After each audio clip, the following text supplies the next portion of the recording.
Hey guys, it's Elena. And it's Candace. And you're listening to Cousins on Crime.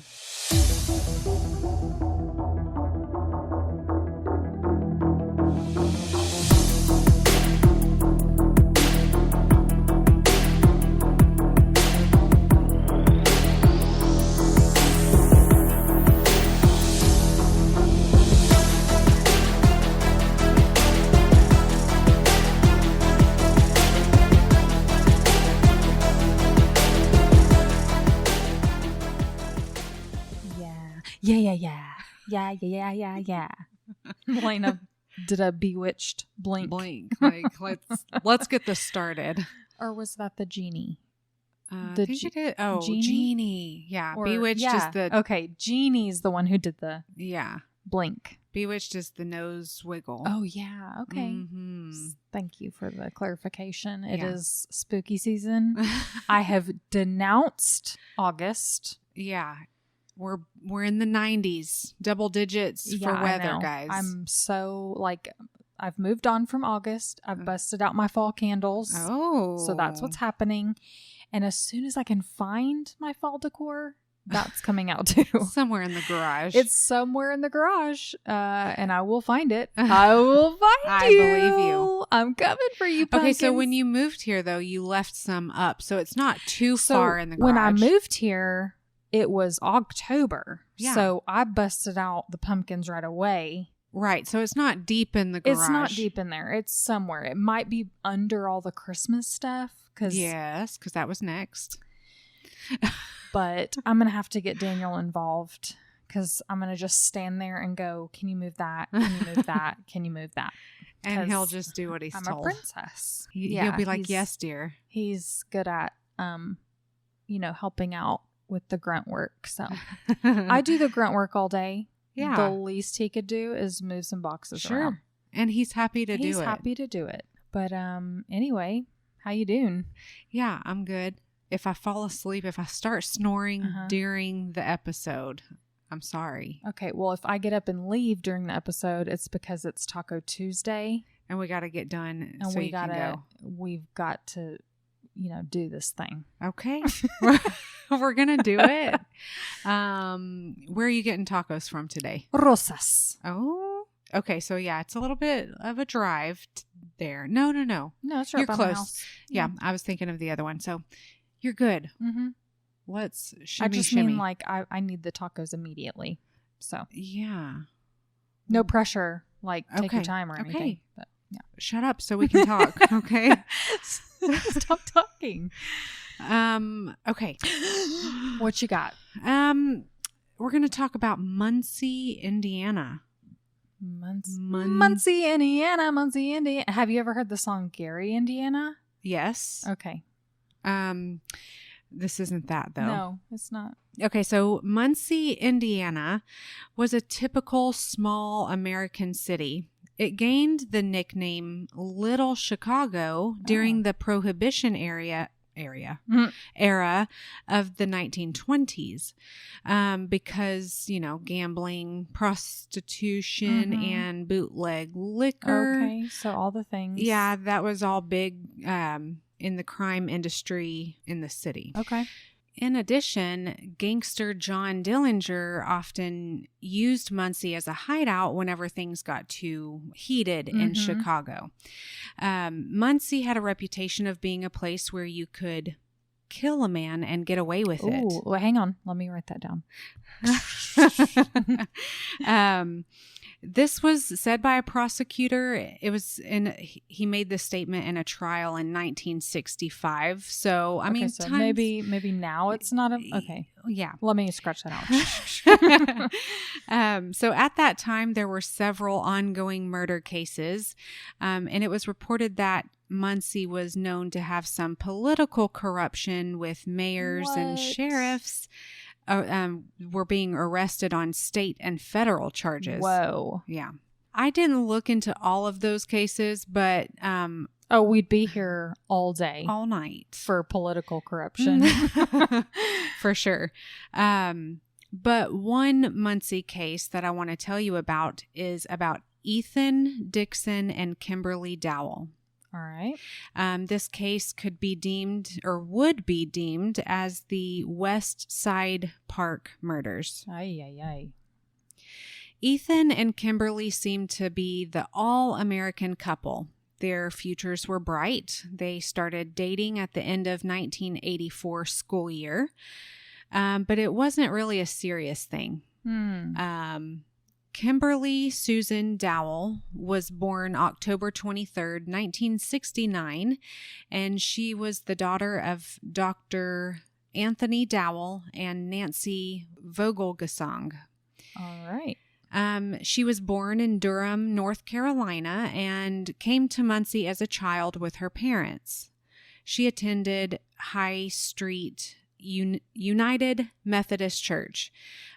During her sophomore year, she was 15 years old and attended Northside High School. Her parents were now divorced and remarried at this time. Oh. She lived with her mother and stepdad, Donald Vogelgesang. Oh. He took her name? No. Okay. So, Yeah. I just was jumping. No, I know someone who took their wife's name. Okay. So it happens. I mean, I just thought that was interesting. Yeah. For the time. Yeah. Sorry to be confusing. Oh, no. Yeah. So she was a member of the French club. She was active in the yearbook. And she was very mature for her age. She was well-spoken and never got into trouble. And she was on the A honor roll. She was Lena, is this about you?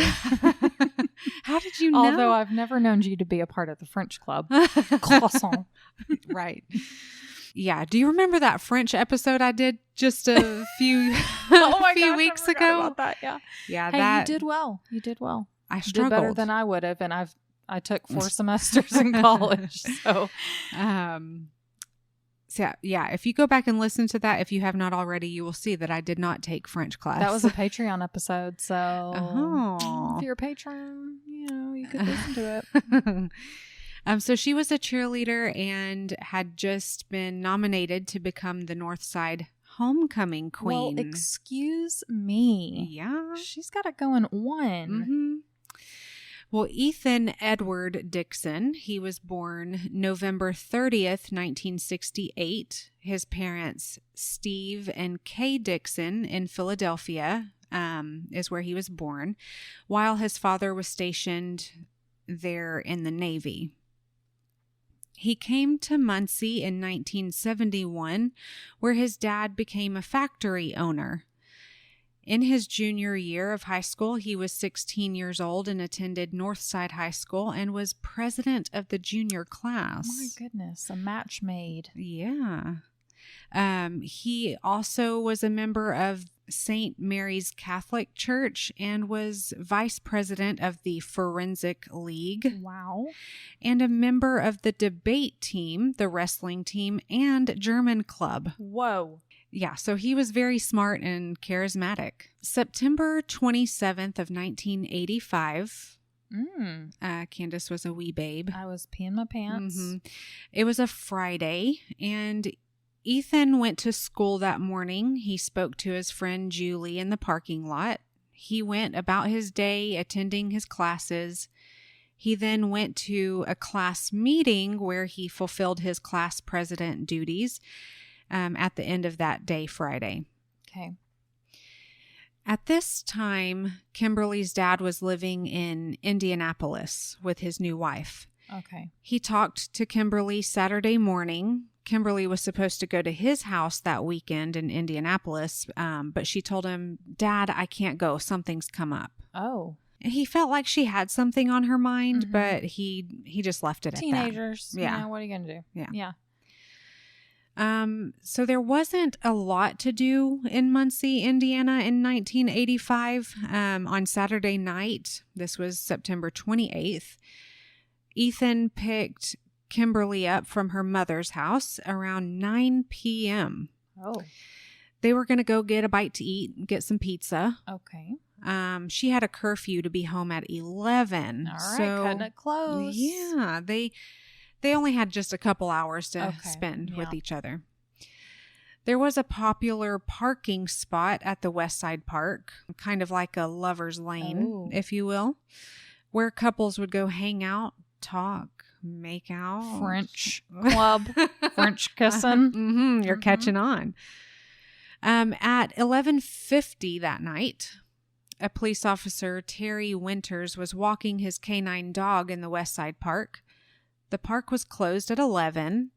And he was off duty, but he saw that there were still cars in the parking lot. So he walked over there to make sure that all the visitors left, that no one was still in the park. Yeah.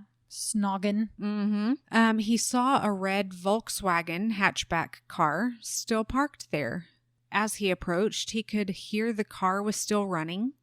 He shined his lights in the window of the car, and that's when he saw 2 lifeless bodies in the front seats. Oh, no. He could tell it was a young boy and girl in their teen years. Oh, no. Both bodies were in a reclined position, fully clothed, and a sleeping bag was draped over the back of the seats. A portable radio was in the back seat and was playing music. That freaks me out. Yes, ma'am. That's so chilling. Right. I mean, think about it. He stood there in the pitch dark. The car's running and there's music playing. Yeah. And he's thinking to himself, did I just see what I think I saw? I have chilly bumps. Yeah. And then he stood there thinking, and it's like, okay, got to call for help. Yeah, I'll say. So they would eventually be identified as Ethan Dixon and Kimberly Dowell. No. Kimberly was laying on her back with her arms raised above her head. Ethan was also laying on his back. There was no apparent motive or evidence that was helpful in the investigation. Like, the driver's side window was open and the passenger side window was shattered. Kimberly was shot in the left temple and Ethan was shot in the torso, in the chest. So it was as if someone walked up to the driver's side window. I don't know if the window was already down. Maybe Ethan rolled the window. Like, how can I help you, sir? Yeah. I don't know. Shot from outside. Yeah. Inside. For sure. Yeah. So, and then shot Kimberly in the left temple, and then that's when it shattered. Yeah. I think there was a third bullet that shattered the passenger window. We're such investigators. I know. We're so forensically inclined. Right. We've got this all figured out. We're so smart.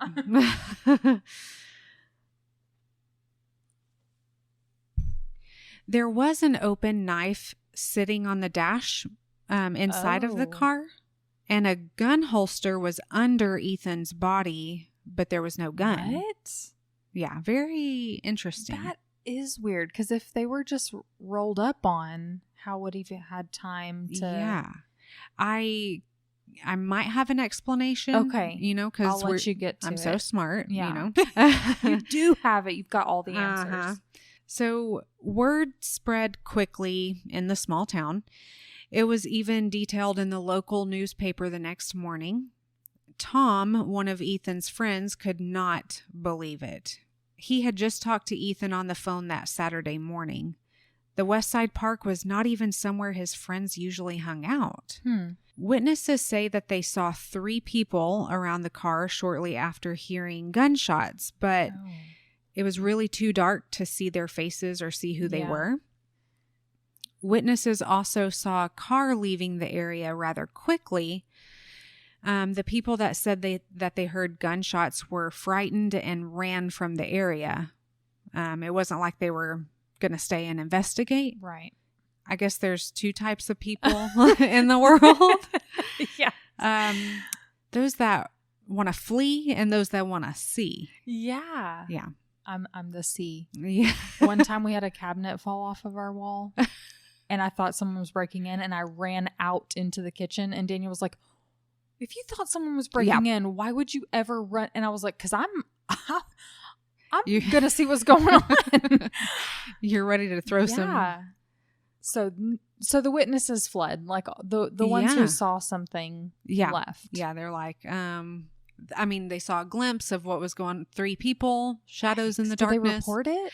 Yes. Okay. The autopsy showed that both had been deceased less than 12 hours earlier, but they commented that they were probably shot within an hour before being found. Oh, man. There was no alcohol or drugs in Ethan or Kimberly's blood, except Kimberly did test positive for acetaminophen. You know, okay. She's a cheerleader. Yeah. She's hard on her body. Maybe she, had some cramps Maybe. and needed some Tylenol. Yeah. The autopsy showed that the teens had been shot with a .38 caliber handgun. Both had gunshot residue on their bodies, which showed evidence that the shooter was standing right next to them when they were shot. Police used a metal detector to search the park for the gun, but resulted in nothing. Wow. Yeah, so they realized that this was not going to be easy. Right. They didn't have cell phones to track, right, or social media to scroll through for possible leads. However, in small towns, people do like to talk.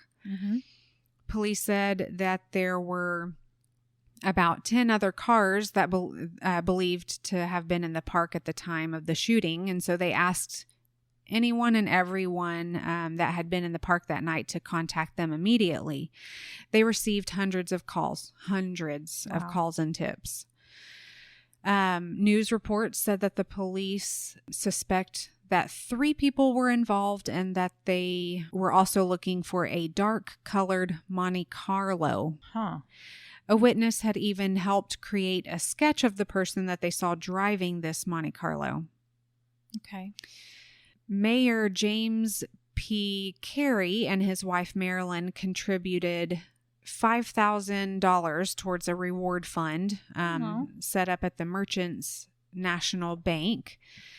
The reward quickly grew to $10,000 when American National Bank officials said that they would contribute a matching amount, and that amount would later be raised to just over $22,000. Wow. Northside High School principal Owen Lemna reported that the flag at the high school would fly at half-staff to honor the 2 students. That's terrible. He said that they were very, very fine people. Ethan Dixon was a very bright young man. He was a very successful debater in state and local competition. He said that Kimberly was a very warm, very outgoing person. They were good students, good school citizens, and never in any difficulty. He added, "We've never faced this kind of situation before. Oh my, the impact will be great when we go to school Monday morning." Yeah. So teachers and students went back to school that next Monday. It was a difficult day for a lot of them. There have been interviews with teachers and friends over the years where they talked about how much it affected each of them. The friends just kind of leaned on each other, realizing that their friends were never coming back. And there was a concern that the killer was still out there. Oh, yeah. Duh. That's it. Yeah. One of the first people that police thought it could be was the owner of a restaurant in town. There was a situation where he went off shooting at a gun range, but he was quickly rolled out. Okay. Yeah, I think they were grasping at straws. Yeah, I'll say. Another thought was that Ethan and his friends were acting out a fantasy with Dungeons and Dragons. Grasping at other straws. Grasping More straws. At hay? Thinking it's straws? Something, yeah. So they were acting out this fantasy. It all went wrong. I know avid players of the game take it seriously, but that's a far reach. Yeah. After interviewing friends, they learned that this was not the case. Terry Winters, the officer that found the teens, was questioned. His guns were eventually tested and confirmed that they were not used in the crime. Terry had commented that it was definitely a shock to find the teens, but it was more of a shock to learn that they suspected him. But I think it's always protocol, to look at that first person. They're doing everything right here. Yeah. Like they're doing all that they can. Exactly. They're working with what they've got. I mean, yeah, which is not much. Right. A deputy marshal came forward and said that he was in the Westside Park that night and could identify a potential suspect. Okay. A man that he saw in a car. He believed this man was Donald Vogelgesang, Kimberly's stepdad. Stop. But what would the motive be? What would it be? So reports say that Kimberly and Donald got along really well. Nancy told police that Donald had gone out to watch a football game with his friends that night, but he did arrive home before the shootings occurred, the suspected time of the shootings. Okay. And then he left at 12:30 a.m. to go look for Kimberly, because remember, she's supposed to be home at 11, so she sent Donald out to look for her. Donald went down there to the park to check to see what was going on, commotion, cops everywhere. When he approached the entrance of the park, a police officer stopped him. Donald asked the officer, "What happened?" The officer told him that 2 people had been shot, but their names had not been released. But the deputy marshal says he saw Donald parked. He was parked in the parking lot at Westside Park earlier that night. Okay. A couple that was in the park that night as well said that they saw a car that looked like Donald's, but they could not identify the man that was driving the car. Was it a Monte Carlo? I don't know. I did not find that information. Okay. Donald then became the lead suspect. Ooh. He agreed to do a polygraph and passed the exam. During the interview, Donald was asked, "Were you in the Westside Park the night of the murder?" His response was, "Within my body, I was not there." The detective was like, "What? Either you were there or you were not there." I mean, the answer should be yes, because someone saw you there and you spoke to an officer there, even though, right? You know what I mean? Like, the answer should have been right. Yes, and they knew he was there at some point. Yeah. So it was very odd. But in other interviews, Donald would respond to the same question with, "If I was there, you would have to tell me I was there." Right. Okay. So very odd. Yeah. So is this a man who's trying to throw detectives off, or is this a man who's like, "Oh man, I have to be like really careful what I say"? Maybe he's just awkward. That would be me though. Like they would ask me, "Did you go to Walmart yesterday?" And I'd be like, "Okay, no, but I drove by a Walmart, and so I was in the same area, so you could say that I might have been there. Did you see me on a camera?" Like, that's how I would have answered the question. Yeah, because you've seen it time and time again where they're going to be like, "Oh." Well, first of all, I wouldn't take a polygraph. I would crumble. Like, oh yeah. I would just, you have to be, no way. Your emotions have to be on point. I know. And they never are. So exactly. Was he odd when they spoke with him, like, at other times, or was it just during the polygraph that he kind of answered things in a weird way? This was on a few different different questions. Yeah. Okay. Yeah. Like different timings of being questioned. Oh, okay. But yeah, I think I would be the same. Like, what do I say to get myself out of this? What do you mean by the question? Yeah, I know I'm not guilty, way. But you think I am. So yeah. Anyway, very strange. Donald eventually hired an attorney and directed detectives to his attorney anytime they came back to ask more questions. Anthony, Kimberly's dad, even spoke of the good relationship that Kimberly had with Donald, and that he would not suspect that he would have committed this heinous act. There was a similar case in Kansas not long before Kimberly and Ethan were murdered, where 2 other people were shot in a parked car in a parking lot. Police dug into that case to see if there might be some kind of connection, but there didn't seem to be any connection. Interesting. A classmate, Amy Leffingwell, she told of another classmate, I won't give the name, but this guy seemed to be more disturbed and obsessed by the killings than the other friends and classmates. He once came to Amy's house one night and tapped on her window and invited himself in.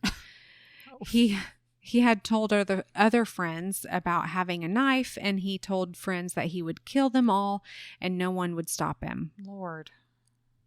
This person would later go into the military and then settle back in Muncie in a housing project. Okay. He didn't become a school shooter? No. Okay. Well, that's good. Not that we know of anyway. No. Maybe if he lived in a different time, he would have been. Well, he did go to the military, so... but to add to this curiosity, just to kind of jump to 2 years ago, there was a Reddit post where someone posted about this neighbor of theirs who this person helps the neighbor a lot, going to the store, groceries, going and, running small errands here and there. And the neighbor just out of the blue one day said, he started telling this story of how he was dating this girl and they were hanging out one night and she said she had to leave for some reason, but then he caught her with another guy in the high school and that he couldn't stand this guy that she was with and that he killed them both. And then he went into the military. So when I heard that story, I was like, and so somebody on this Reddit post said that they gave all this information to the Muncie police. That was 2 years ago and nothing else has been reported. So but he also said he killed them with a .22 rifle. Well, these two were killed with a .38. So anyway, there's a difference, but very interesting. That's strange. Yeah. Maybe because he was so obsessed. Maybe he has formed that narrative in his mind. Yeah, because people do. Yeah. Yeah. They put themselves in the situation. I don't know. That's just a little tidbit for you. That's really interesting. Okay. So back to 1985. December 5th of 1985, another double homicide hit the town of Muncie. Oh my gosh. Yes. 2 women, 37-year-old Carol Rebus and her 16-year-old daughter Wendy. They were found in their home. The suspect who was arrested and charged in the case was their 20-year-old neighbor, James Randall Campbell. James and Wendy had dated on and off. On that day, he kicked open their front door and shot and killed Carol and Wendy. Gosh. Yikes. Yeah.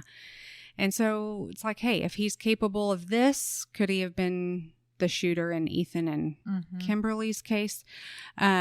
He was looked into, but nothing ever came of it.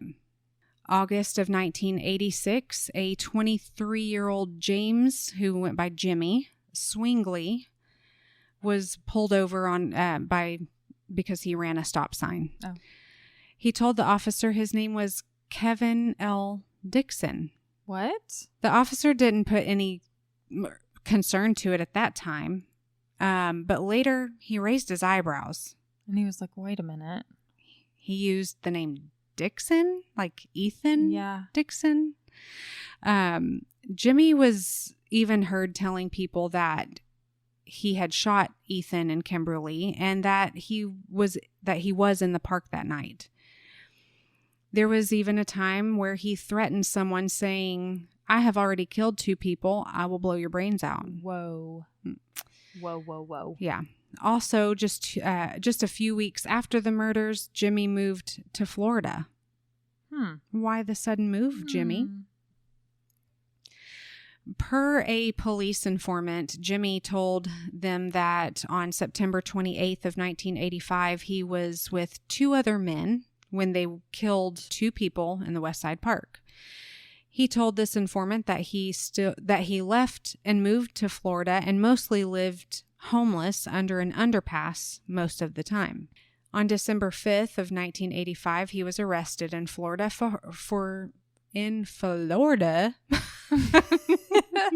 He was arrested in Florida for holding a knife to a man's throat. Yikes. So August 1986, Jimmy came back to Muncie, Indiana, and that's when he was pulled over for running the stop sign. Well, Jimmy never showed up to court to settle that matter. For the next decade, at least, Jimmy was no saint. He would get in trouble for drunk driving, check fraud, theft, burglary, disorderly conduct, Yikes. Public intoxication. Out of control. Mm-hmm.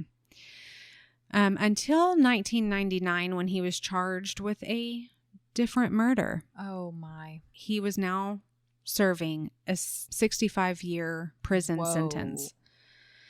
He had killed Brian Insco in Brian's apartment on November 12th of 1996 by cutting his throat. 2 men saw the defendant commit the crime, and 4 other people on separate occasions heard the defendant state that he cut the victim's throat. Yikes. So this might be a common thing with him, kill and tell. Mm-hmm. If he's telling you he killed someone, maybe believe him. Believe him. Later on, police had given Jimmy a psychological stress evaluation. He was asked 3 questions pertaining to the Westside Park murders, and he failed this evaluation. I wish I could tell you the questions and answers, but I don't have that information. Was it like the voice stress test? I don't know. Okay. That's the only info I have on that. Mm-hmm. But Jimmy had told a man that he was afraid police would look for him as the suspect in the murders. Another man had come forward stating that Jimmy came to his house the night of the murders and told him that he was with 2 other people in the park and that it was a drug deal gone bad. And that the teenagers in the car had been killed. He said that one of the teenagers had pulled the gun and the holster had come out with it. Whoa. So when I heard that, I envisioned, because I'm smart, I envisioned the perpetrator coming up to Ethan's car, threatening them. Maybe Ethan saw the gun on the perpetrator's hip and went to grab it. And that's when he got shot in the stomach. Well, the holster, comes out, flies behind him. And then somehow maybe the perpetrator gets the gun back and shoots him. Oof. So, yeah, maybe that's how the holster landed underneath him. But this scenario is speculation, of course. I hate to make things up, but it makes total sense to me. Now, unlike a lot of cases where detectives keep evidence and theories to themselves, a lot was reported on in this case, even about the holster. So Jimmy could have read and saw all these details in the news and was making up stories. Yeah. There was just a lot pointing to Jimmy Swingley.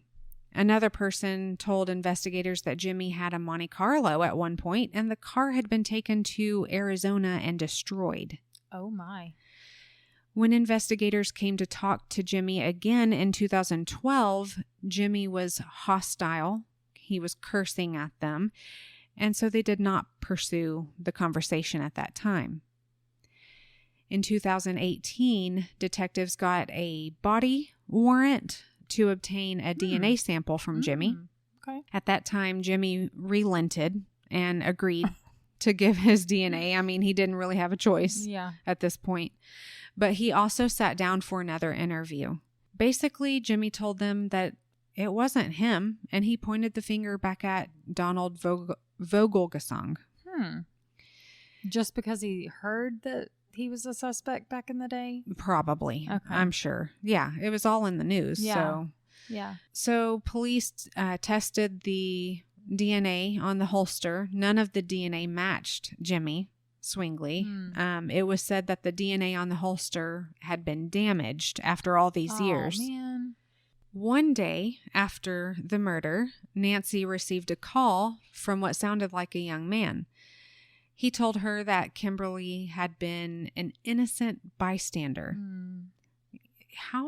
how awful to get this. Terrible. You're trying to grieve the loss of your daughter. And actually, I say this one day, it was reported that she had received a few other calls. I don't know if it was this person like trying to get something off their chest, like make it better for her, but it was not. It was not making it better. Nancy died of a heart attack just 2 years after her daughter died. In 1987. In a later interview, Donald said that had the police not put so much emphasis on him, maybe the killer would have already been caught. He said that these rumors against him has really ruined his life. Even though Jimmy sounds like the strongest suspect, each tip has been followed up on. There was so much more to investigate. In 2012, a man reported a relative talking about helping a man after the Westside Park murders. In 2013, a retired police officer claimed that he had been told that the son of a local prominent person was involved in the murders. Another time, a man came forward and said that the killer was a woman who mistakenly thought that she caught her boyfriend with another woman and shot them. This sounds like all small town gossip. Oh, yeah. Like over the years, things get twisted and... Girl, there are so many other accusations and reports, but none that have been able to confirm and catch the killer. One of the tips called in, this is the most ridiculous. Are you ready? Yeah, let's hear it. From a woman that said it was the Klingons that did it. What? Oh my gosh. Yeah. She's a Klingon. Yeah. An alien from Star Trek came. Well, why are we like this? Oh my. People like to insert themselves. Yeah. You know, it's just, there is like a personality trait where people like to be, they want to be the one that gives the information. Sometimes they make it up. Maybe to keep it interesting. I don't know. Oh my. You know, I'm sure people are like, remember that one time that lady called in and said it was, yeah. So they remember her. Yeah. Maybe that's it. There have been so many that have worked on this case. To name a few from the beginning, Deputy Chief Marvin Campbell, Paul Cox, Mark Vollmer, David Nicholson, and Robert Weller. There was so many after them, but I'm sure, I mean, there's names that I have not said, but I read that every time a new detective comes about in the department, that they hand the case over to them, just, you know, as a set of fresh eyes. Ethan's father wrote a letter to investigators. He wrote, "My son was a sweet boy. He was bright and affectionate. His friends have turned out well. Ethan and Kimberly would have been assets to society had they lived. Maybe one day they will have justice." Muncie Police Department still think about and look at the case, but are still left wondering. On the 10th anniversary, officers did a stakeout at the Westside Park, hoping that the killer just might come for a visit and relive or maybe memorialize that night, but no one showed. I mean, that was a good idea. I mean, do what you gotta do. Yeah. So I think this does tell us that they haven't forgotten. Yeah. If you want to know more, you can read a book called The Westside Park Murders, Muncie's Most Notorious Cold Case, written by Keith Roysden and Douglas Walker. They take a deep dive into the case, and the book also includes a large variety of quotes and interviews from people involved with the case itself or the families of the victims. So, very interesting.